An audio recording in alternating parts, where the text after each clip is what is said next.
Over to you, Millie, for your case study. Okay, fab. Okay, so hi, this is just a presentation of my case study of the Prod MBA course, which I've been working on for the last 8 weeks. Okay, fab. So my initial problem statement was we believe that amateur hikers are currently frustrated by not knowing how to train for the UK Three Peaks Challenge. And this was mainly motivated by my own acuteness of the problem from when I completed it back in summer. And then also where my group and I had quite poor knowledge surrounding how to complete it. And we felt that there was like limited resources to the point that we didn't actually train for it. We just did it off no training. So the first objective that we worked towards was achieving problem market fit by validating that not knowing how to train for the Three Peaks Challenge is a real acute problem for hikers. So it's really important to validate that it is actually an acute problem. And some of the key results and learnings from this was involved where I completed 5 out of 5 user interviews within my target niche. And then the validation of this acuteness was through using different acquisition channels. So outreach through Facebook, which was the best channel for me. I did attempt through LinkedIn, and then I also used my network a little bit, but Facebook seemed to be the best place. And for me, where I was part of some Three Peaks groups already. So this is a bit about my customer discovery calls. So this is documenting where we interviewed the customers, we gathered some notes regarding their problems and challenges faced by the niche. And I then identified the common themes throughout my conversations. For example, lack of confidence, lack of relevant resources, and motivation. So it seemed that people were struggling to find the motivation to train because of the lack of clear structure and the limited resources to them. So I picked out these key frustrations. I then flipped these frustrations into opportunities. So this was going from the problem to the actual offer market fit. For example, lack of confidence to complete the Three Peaks was flipped into improved confidence to complete. The unclear schedule for training or like finding the time to train was flipped into a clear structure to training. And these opportunities helped find some offer market fit, sorry. Okay, and then the second objective that we were working towards was all around validating the offer market fit with our MVO. So an MVO is an offer that provides the smallest number of benefits necessary to make a sale, in which it signals that this is an opportunity for our target audience, that our target audience actually does value. And my MVO initially was we help hikers tackle the UK Three Peaks Challenge in 24 hours with effective training guidance. And you can see a screenshot from my Miro board there with that on, but also with my landing page on. So I created this landing page on Wix just to help drive some attention to my site and begin my outreach campaign, through which I did through social media. And this landing page was created to help validate my MVO. So at this point, I was struggling a little bit to gain a lot of interest in relation to the Three Peaks specifically, as it is very niche. So I only had a few people come into my landing page after quite a lot of outreach via social media and through my network. And this made me reconsider my niche, my problem statement, just to widen my focus that little bit to include all endurance events. So I slightly pivoted to include all endurance events, and this was validated through some more discovery with those looking to complete any endurance event, and where the common themes and frustrations picked out were quite similar as before. And then here you can see I adapted my new MVO. So my new MVO that I was working to validate was, we help amateur athletes feel fully prepared to tackle an upcoming endurance event with effective training guidance. And so the key focus here was around ensuring that these endurance event participants can train effectively towards their event and remain motivated in doing so. So I had to adapt my Wix landing page. As you can see, it's a bit adapted, and I added some more pictures on it and things, just some feedback that I got from other members of the course. And then I'll just discuss some of the key results from this.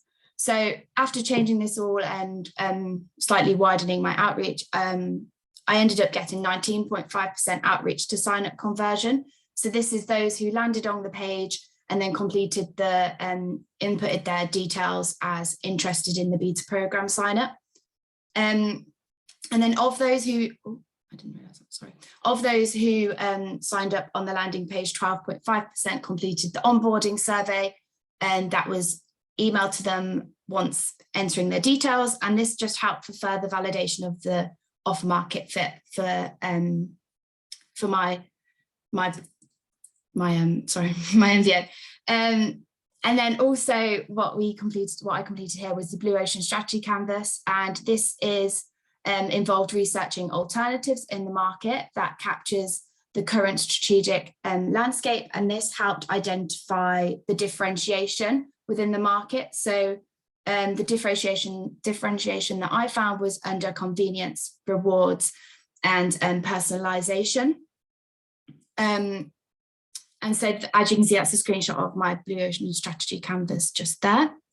And then the final result that came out of this objective was also just the product story canvas and my validated product vision. So my product story canvas was based upon a member of my niche looking to solve their acute problem. And it's just a useful way to help get in the mindset of putting the hero first and ensuring to focus on their problem and their journey throughout that. And I feel that this was a takeaway from the course I'll make sure to return to, as I did find it quite difficult from the start to stay that focused on there without thinking more of solutions.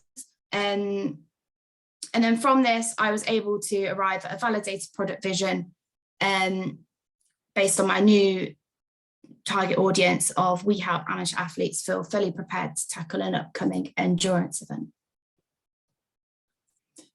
And so my third objective was all around focusing on the viability of turning my opportunity into a concrete business opportunity. So rather than jumping into a solution, I was next to test out some basic wireframes. And so this was around testing an endurance event app and validating that it's valuable for our target customer as well as feasible. So some of the key results from this linked to the ones before, so 19.5% outreach sign up conversion on the landing page, created a lean canvas and strategic roadmap to evaluate the value and feasibility, and then also the customer journey map and the wireframes themselves. So here is just some quick screenshots of my strategic roadmap. So firstly, in the top left, you can see the impact/effort matrix, which helps identify the high impact, low effort opportunities. For example, the free ebook and downloadable document was more of a low effort, low impact opportunity, whereas the interactive app was more of a high impact and medium to high effort opportunity. I then documented the strategic roadmap, which is underneath, to help evaluate the value and feasibility of my proposed solutions. So I've taken forward, I focused on my long-term solution of an interactive app that's personalizable to the individual needs, and that's what I took forward just as my prototype. But yeah, and then I also, another key output from this objective was my lean canvas. And as you can see on the right, this is a screenshot from this. And this just involved mapping out the different areas of the business model to make sure that it's clear and cohesive and we can mitigate the risk and uncertainty involved with the different aspects there through validation. I'll talk more about my strategic roadmap on a future slide. But this is the next output of the customer journey map. So when validating the core value of my product, it was important to map out a customer journey. And this map just shows at a higher level the journey that a customer takes when interacting with my product, highlighting the context, goals, actions, and experience of the customer. So here, Jack went from deciding to sign up to event, finding my app, understanding its value proposition, feeling a bit curious, all the way to a day where he's completing a workout and he's left feelings of achievement and commitment through the rewards that he gained. And then I used this customer journey map to help build my wireframes. So these were just basic mock-ups on Miro, And this is a completely new concept for me, but Prod MBA did help me recognise the importance of getting the basic structure and to just help visualise and get a feel for the user journey.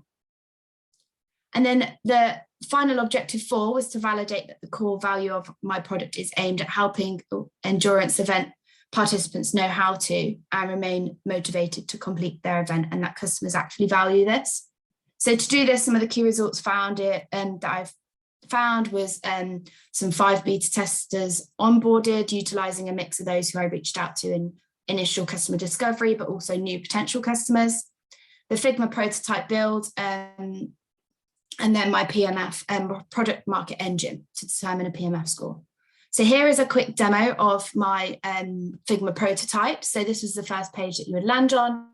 And then this is where you would look to find your endurance event. So, I'm looking for the UK 3 Peaks Challenge, a little bit about the challenge itself, and a bit of a glimpse of your workout to give you an idea of what would be involved in the app. And then this is the point where a user may get personalized training, and that's where they sign up to the actual app itself.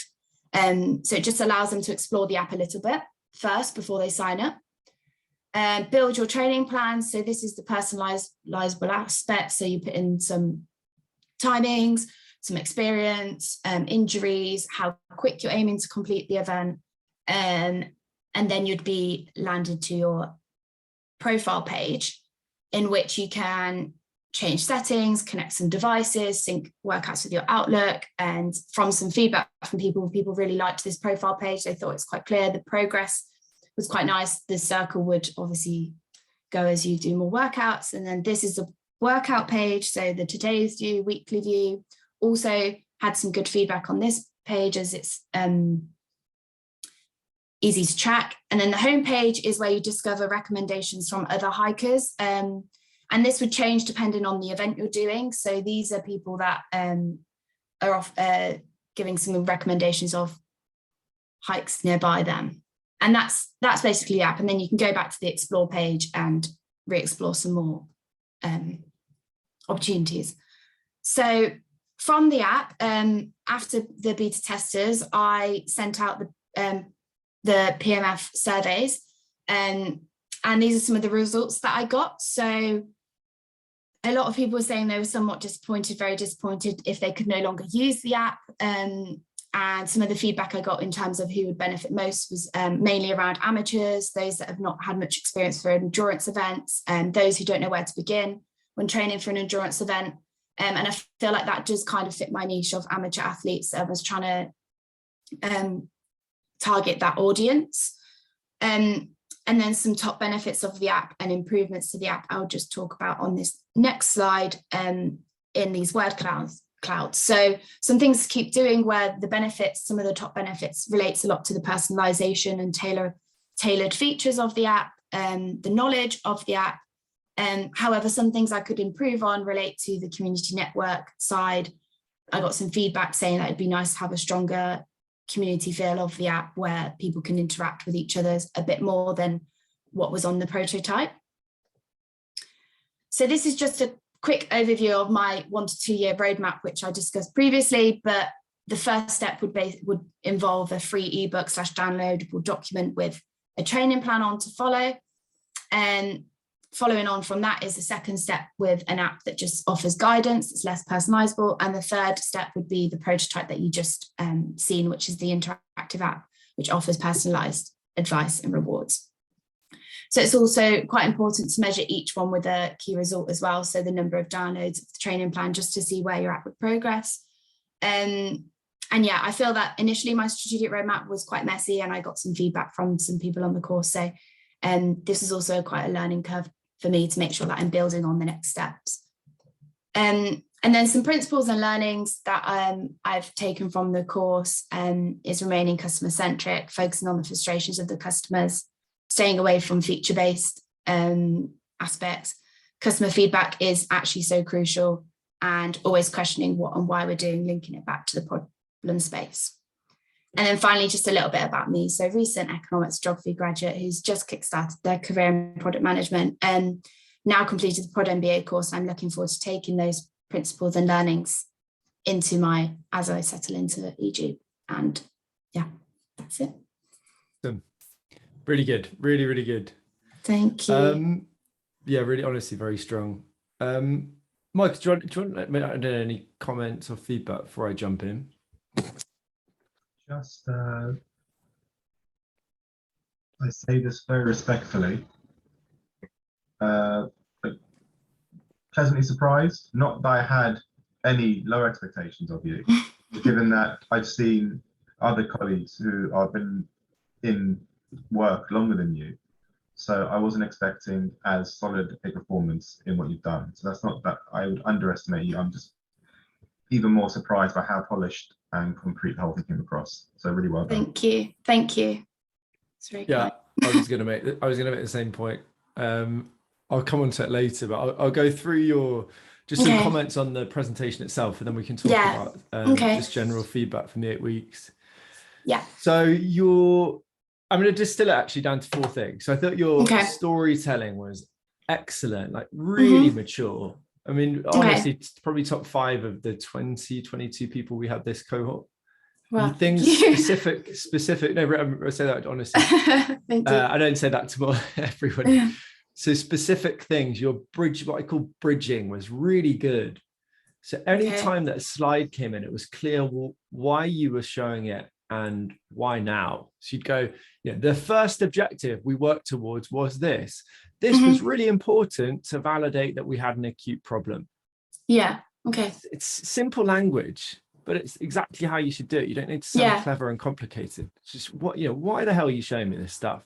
Yeah. Just always have that question in your head. Okay. So your bridging was excellent. Thank you. You gave very clear explanations of what everything was. So for example, you talked about the discovery calls. What are they? Again, why are we doing them? To help us validate the acuteness of the problem, for example. Yeah.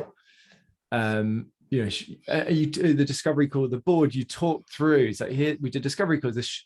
Here I'm showing who we interviewed, where we gathered the notes, the common themes that came up. You gave specific examples without giving all of the examples. And then you zoomed in on the frustrations to opportunities flip. So just a very clear narrative for somebody to follow. I think this kind of case study should be something or Michael could pick this up and sort of present it, and someone would know what's going on, right? It should be that sort of self-explanatory. And yours it was really, really well done.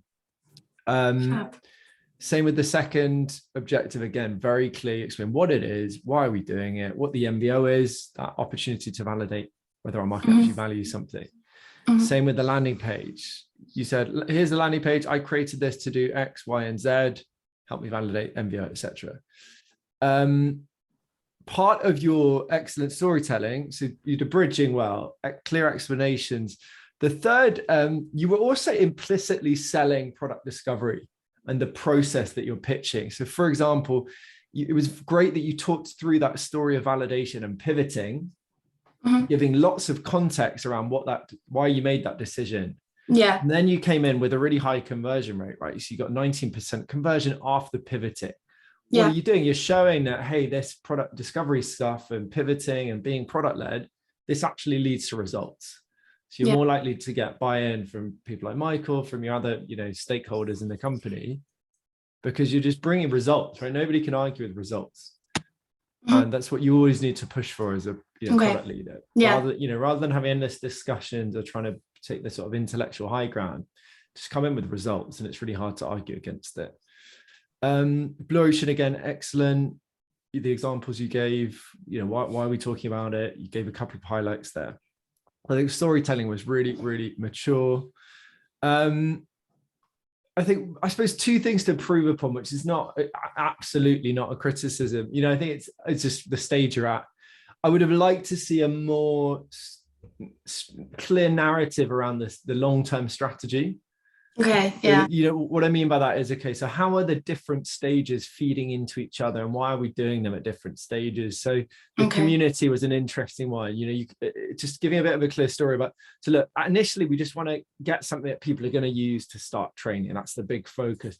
Long term, we see the power of using viral loops of community to drive retention, for example, even nudging people into another event they might not have thought of doing in 6 months.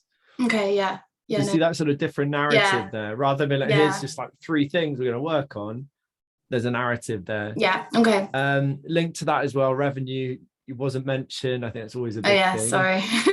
Yeah. No, it's fine. We don't stress it too much. Yeah. And again, it's not a big deal at your stage, because you know, you're going to be more focused on execution rather than making the sort of higher level decisions about strategy and revenue. So it's just something to definitely. Thank you. These are sort of gaps to fill, which they're not the main thing to focus on at your stage, but things to sort of look out for in future. I think one thing to improve upon was, you know, wireframing and Figma. Like, these are new things to you. The first iteration needed a lot of work. We did that live session to improve it.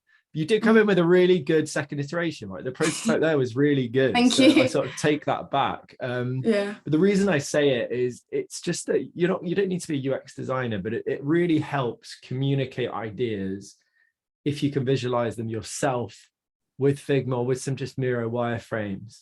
It helps kick off the conversation. It saves endless meetings if you can just visually communicate, and it facilitates the work that your developers and designers are going to do. So it just helps if the product manager can sort of drive that conversation forward. So I think, you know, focus on that sort of the visual design stuff in the background. It's, you know, Figma's got loads of tutorials. So it's something you can just keep doing, you know, 20 minutes a day, for example, in the new year. So I think there's that wireframing aspect, the strategy and revenue, just things to keep building upon. Apart from that, though, storytelling was excellent. Thank you. And, you know, concluding with exactly what Michael said, I was super impressed. You know, something that's really new to product, and not just here, but also over the 8 weeks. I mean, the case study reflects the 8 weeks, right? The work you put in. But I mean, honestly, you would have thought you'd had 3 to 5 years experience in product presenting. That was really well presented. Wow, thank you. But the content was good as well. You were very comfortable talking about pivoting, you know, strategy, these kind of topics, which most people, even after 10 years, are not comfortable with talking about. So I think that shows, you know, a huge amount of potential, but also hard work, right? You know, I think it's really easy when you are new to product to come into Prod MBA and you see people with like 5, 10, 20 years experience and go like, oh shit, you know, I'm not good enough. You know, my product's gonna be rubbish. But I think you just sort of stepped up and got on with it, which is, you know, the perfect mindset. So that was great to see. So I think, as Michael said, like, congrats. It was pleasantly surprising. Thanks. So I appreciate it. Nice way. It was impressive. That's the way of saying it. Excellent. Well, look, thanks so much, Millie. As I said, like, honestly, joy to have you on the program. Like, you just got on with it. Results are there now, and I can see you being, you know, going off and being a lot more confident and effective now. No, definitely. So you know, you're definitely on the right path. Thank you. No, you're not one of the ones I'm worried about. Oh, okay, that's good. That's good. No, it's been great, and I've learned so much, and learning off others, like people with 5 to 10 experience years. So it was quite daunting, but I just thought I'd just talk to them and learn off them and just take their advice on board instead of trying to freak out or something. Exactly. And you know, keep using the network. Like, you're going to have access to Slack forever. The content where you can come back to. Use people like Erin. I think she'd be a great mentor if you can. I had a call with Erin last week, so hopefully. Stay in touch with someone like her. Obviously, and Ross. Just to, you know, have that. It's nice having an external person as well, I think, at times. Definitely. No, it's been great, and the support has been so good. So thank you. Awesome. Well, thanks again, and thanks, Michael, for dropping in as well. And I'm sure we'll see you on Slack or at one of our in-person events at some point in the new year when we finally got rid of COVID. Hopefully. Cheers. Cheers, everyone. Thank you so much, Millie. Well done, Millie. Thank you, guys. Thanks, Michael. Cheers. Bye. Bye. Thank you. Bye.